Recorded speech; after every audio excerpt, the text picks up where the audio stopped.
ชอบแล้วนะก็ลืมถ่ายคลิปประกอบกับถ่ายความตัดมือแจ้งไปแล้ว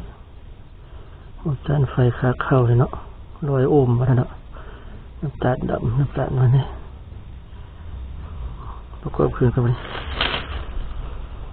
ไฟเราประตูเติมทีตั้งเร็วเลยนะ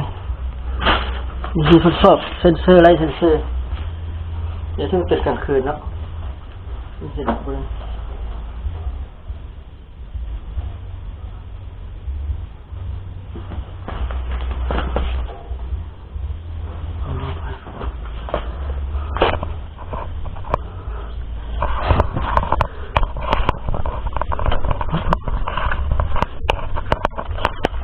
ติดตั้งก็คืออะไรเนี่ย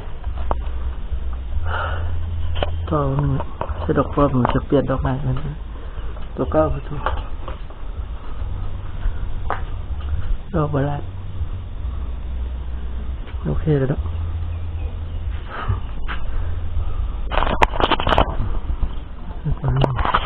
เอาพอเข้าใจมีเที่ยงแก้กัน